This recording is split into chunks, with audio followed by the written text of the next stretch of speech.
Bismillahirrahmanirrahim. Assalamualaikum warahmatullahi wabarakatuh. Kembali lagi di channel Alit Sunardi ya. Hari ini saya ingin berbagi tentang soal di bagian ketiga TWK untuk persiapan seleksi CPNS tahun 2024 ini. Langsung saja kita ke soal pertama. Banyak pendapat yang mengungkapkan bahwa masuknya Islam ke Indonesia selain abad ke-13 dan abad ke-11 adalah abad ke-7 sampai 8. Bukti yang memperkuat pendapat tersebut adalah kenyataan historis bahwa, di sini adalah ditemukan makam Fatimah binti Maimun merupakan bukti masuknya Islam ke Indonesia pada abad ke-11, sedangkan nisan Sultan Malik al-Saleh dan catatan Marco Polo sebagai bukti maksudnya Islam pada abad ke-13. Sedangkan pada abad 7 sampai 8 maksudnya Islam melalui jalinan hubungan dengan India, Cina, dan Arab. Jalinan sudah tercipta ketika masih berdirinya kerajaan Sriwijaya. Jawaban yang tepat dari pilihan A, B, C, D, dan E adalah D. Kawasan Nusantara dan masyarakat Nusantara telah menjalin hubungan dagang dengan India, Cina, Arab ya. Soal kedua, sumber dan bukti yang menunjukkan Perlak sebagai kerajaan Islam pertama di Indonesia adalah di sini banyak pendapat yang menyatakan bahwa kerajaan Islam pertama di Indonesia adalah Samudra Pasai. Namun dengan adanya bukti baru ditemukan naskah-naskah tua berbahasa Melayu yang mengungkapkan keberadaan Perlak dan bukti peningkatan sejarah seperti mata uang Perlak, stempel kerajaan, dan makam Raja Benoa. Jadi jawabannya adalah ditemukan naskah tua berbahasa Melayu dan bukti peninggalan bersejarah. Ini buktinya. Soal ketiga. Pada tanggal 14 November 1945, pemerintah mengeluarkan maklumat pemerintah yang isinya tentang perubahan pemerintahan. Jawabannya adalah B. Presidensil menjadi pemerintahan demokrasi parlementer. Soal keempat. Pelayaran dan perdagangan antar pulau di Nusantara pada abad ke-15 sampai 17 akan mempercepat proses integrasi bangsa Indonesia. Karena, ini tentang pelayaran.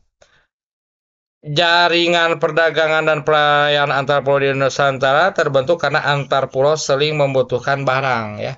Jadi jawabannya adalah mewujudkan kebersamaan bagi kehidupan para pedagang dari berbagai suku. Jadi kebutuhan barang itu sangat tinggi ya.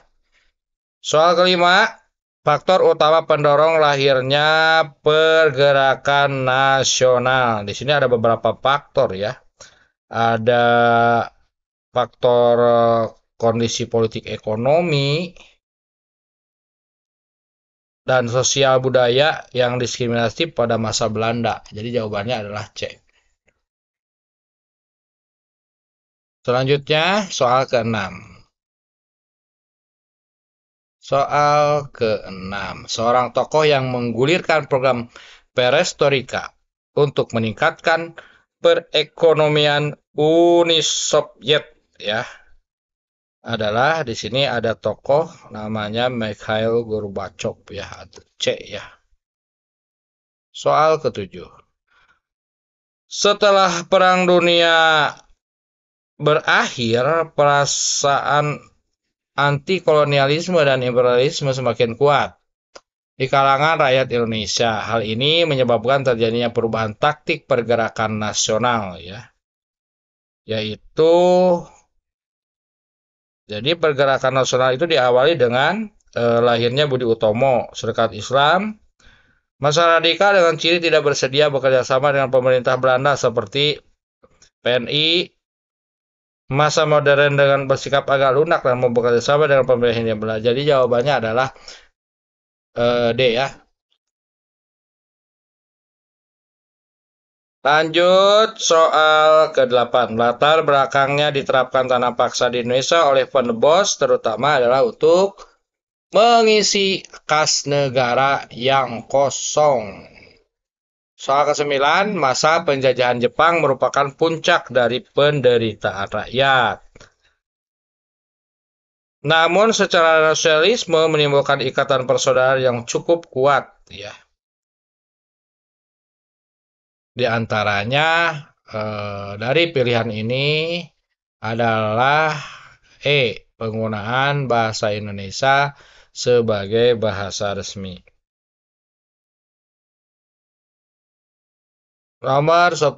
Selama pendudukan Jepang di Indonesia, Kiai Haji Jenderal Mustafa pernah melakukan pemberontakan terhadap Jepang.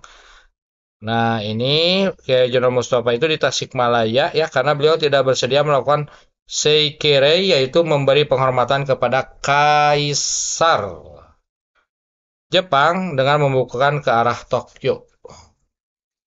Jadi ini tidak bersedia melakukan seikirei, yaitu membukukan eh, kepada Jepang ya.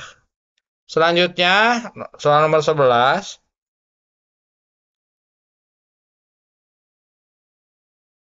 Tujuan didirikan partai-partai politik sesuai dengan maklumat pemerintah tanggal 3 November 1945 adalah memperkuat perjuangan dalam mempertahankan kemerdekaan.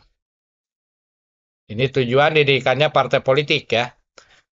Soal nomor 12, pada awal pemerintahan Orde Baru, perekonomian dan keuangan Indonesia sangat buruk. Untuk itu diadakan pertemuan antar negara-negara kreditor di Tokyo pada tanggal 19 sampai 20 September 1966. Isinya adalah persetujuan di negara-negara kreditor untuk menunda pembayaran utang Indonesia ya. Jadi ada penundaan pembayaran utang. Nomor 13, Perang Dingin yang terjadi antara Amerika Serikat dengan Uni Soviet mendorong negara-negara di benua Asia Afrika mencari alternatif untuk ikut memelihara perdamaian dunia. Dengan, ini mendirikan negara non-blok ya. Soal nomor 14, latar belakang dilaksanakannya Revolusi Hijau. Sebagai cara melipat gandakan produk pertanian pangan adalah ya di sini adanya kekhawatiran terjadinya kelaparan yang disebabkan tidak seimbangnya tingkat pertumbuhan penduduk yang cepat dengan tingkat pertumbuhan pertanian yang lambat ya. Ini revolusi hijau ya. Selanjutnya nomor 15, tahun 1930 dibentuk organisasi yang menjadi wadah bagi peluburan seluruh organisasi pemuda Indonesia yang bernama Indonesia Muda. Soal 16, penanaman modal asing yang diterapkan pemerintah kolonial Belanda ternyata mampu membawa perubahan sosial dalam masyarakat Indonesia, yaitu ini kalau masyarakat Indonesia mulai mengenal sistem uang.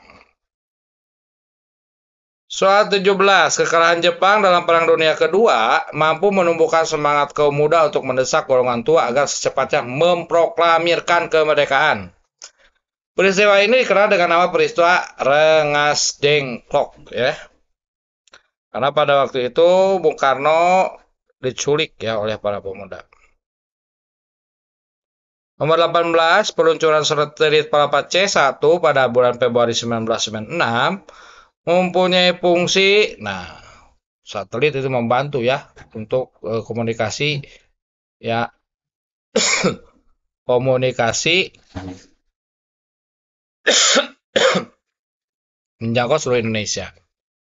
Munculnya gerakan DITII Kartosuwiryo Jawa Barat disebabkan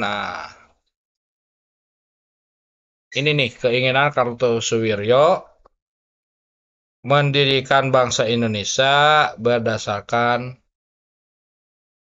hukum Islam ya. Terakhir, latar belakang Belanda menandatangani perjanjian Masang di Sumatera Barat karena pada saat itu Belanda harus menghadapi perang di Penogoro di Pulau Jawa. Ini kata kuncinya perjanjian Masang ya. Ya itu saja ya pada hari ini soal TWK atau tes wawasan kebangsaan dalam rangka persiapan tes CPNS 2024. Mudah-mudahan bermanfaat. Jangan lupa like, comment, and subscribe. Assalamualaikum warahmatullahi wabarakatuh.